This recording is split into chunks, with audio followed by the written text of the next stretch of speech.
Air hujan membasahi bumi, sungai berkelok menuju muara. Cita-cita haruslah tinggi, setinggi gunung Himalaya. Takkan lari gunung dikejar, begitu banyak batu yang terjal.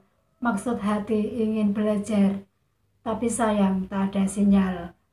Assalamualaikum warahmatullahi wabarakatuh. Selamat berjumpa kembali bersama Ibu Dia pada video pembelajaran geografi. Kali ini Ibu akan menjelaskan tentang daerah aliran sungai. Sungai adalah salah satu sumber air bagi kehidupan manusia. Sungai dapat dimanfaatkan untuk berbagai macam kebutuhan manusia, antara lain untuk konsumsi, mengairi sawah, jalur transportasi, dan lain-lain. Aliran air sungai dapat berasal dari mata air yang ada di pegunungan dan mengalir melewati dataran rendah dan bermuara di lautan. Daerah aliran sungai merupakan tempat berlangsungnya siklus hidrologi yang dibatasi perbukitan atau daerah yang lebih tinggi. Dataran tinggi berperan sebagai daerah tangkapan hujan. Hujan yang turun akan berkumpul dan mengalir ke sungai di permukaan tanah dan terserap ke dalam tanah. Air-air tersebut akan menuju daerah yang lebih rendah dan berakhir di perairan. Cakupan wilayah das bervariasi tergantung pada kondisi morfologis dan tidak mempertimbangkan batas-batas administrasi. Das terdiri atas 3 bagian, yaitu bagian hulu, bagian tengah, dan bagian hilir. Bagian hulu adalah daerah paling atas yang berfungsi sebagai daerah tangkapan hujan, pengaturan aliran, dan kawasan perlindungan. Peran vegetasi sangat penting pada bagian ini karena akan mempengaruhi proses infiltrasi. Topografi di daerah hulu memiliki kemiringan lereng yang curam.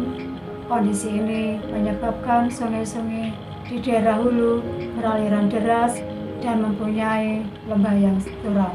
Oleh karena itu, daerah hulu bukan daerah banjir. Bagian tengah merupakan bagian peralihan antara hulu dan hilir. Fungsi bagian tengah untuk penyaluran air dan pengaturan air. Aliran sungai lebih landai, lembah sungai tidak curam, dan ditemukan antar sungai.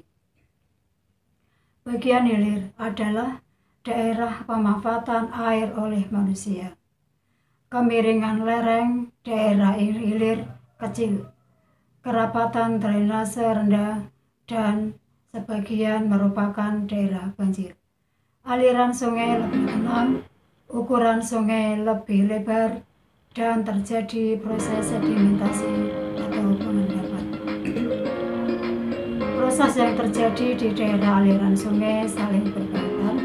Aktivitas di bagian hulu mempengaruhi kondisi di bagian tengah dan hilir. Fungsi daerah hulu sangat penting untuk menjaga keberlangsungan ekosistem das. Oleh karena itu, perlu dilakukan pengelolaan das secara keseluruhan dan ilmu di sektor, terutama pengelolaan das bagian hulu. Pengelolaan das merupakan upaya manusia untuk mengatur dan mengendalikan hubungan timbal balik antara manusia dan alam. Tujuan pengelolaan ini secara umum untuk membina kelestarian ekosistem dan meningkatkan kemantapan das bagi kesejahteraan manusia. Upaya yang dapat dilakukan untuk pengelolaan das adalah: 1. Melakukan konservasi lahan pertanian.